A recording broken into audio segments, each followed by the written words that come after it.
What's up, everybody? I'm Josh Meek, the Uber Geek. Welcome to Pretty Dece, your daily entertainment and pop culture show. Today on the show, we're going to talk about some news that might seem a bit weird at first, but when you think about it, really makes a whole lot of sense. And that is that a Fast and the Furious animated series is in the works. It's coming from Dreamworks Animation, and it'll be airing on Netflix. So Netflix apparently has the first look option for any animation based on Universal movie properties, which is how this came about, and Vin Diesel is executive producing. However, this series won't be starring Vin Diesel's character Dominic Toretto or any of the other Fast and the Furious gang. Instead, it'll focus on Dom's younger cousin, who we've never met in the Fast and the Furious series thus far, Tony Toretto.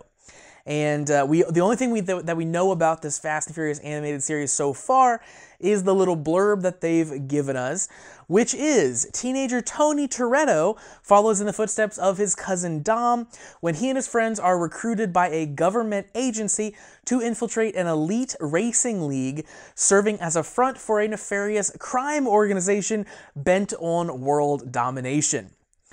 Now, if you don't know anything about Fast and the Furious and just assume it is a movie about people racing cars, that might seem like a pretty crazy premise for a spin-off cartoon series. But if you do know things about Fast and Furious, that's pretty much par for the course. It's essentially G.I. Joe, and then cars are thrown in here and there on occasion. So this seems like very much in line.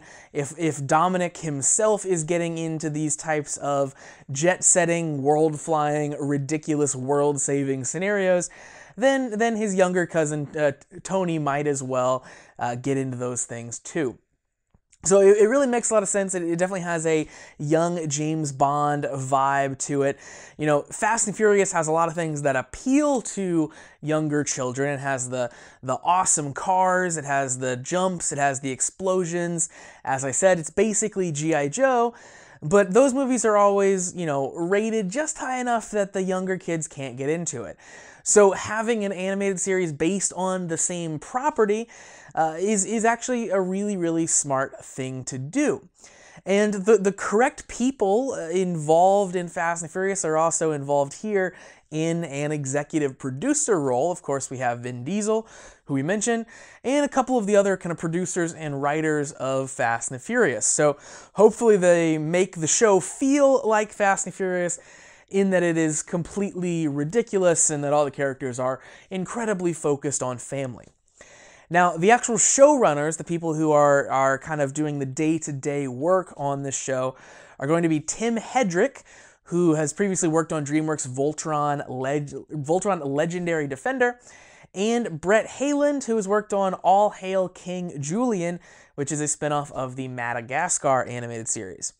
So I've not seen either of their animated series that they've worked on, but these guys are definitely kind of involved in the DreamWorks animation world, so you see how they ended up on this project. Hopefully everyone involved is a big fan of Fast and Furious and knows what makes this series tick, and they can get a lot of that feel over in this animated series. And I hope that Tony Toretto kind of feels like a Toretto, kind of feels like Dom does. And I hope they are very successful. I hope they come up with a really cool cast of characters like the movie franchise does, because as a massive fan of Fast and Furious, this is something I am definitely going to be checking out. So that's going to do it for Pretty Dece for today. Thank you very much for joining me here on the show.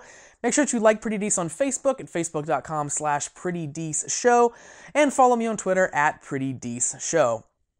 The show also has a YouTube channel where we upload videos where you can see me in all of my living color glory.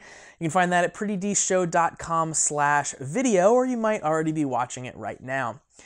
Whether you are checking out the YouTube channel or just listening in the podcast, make sure that you're checking back every single day so you never miss any of the content.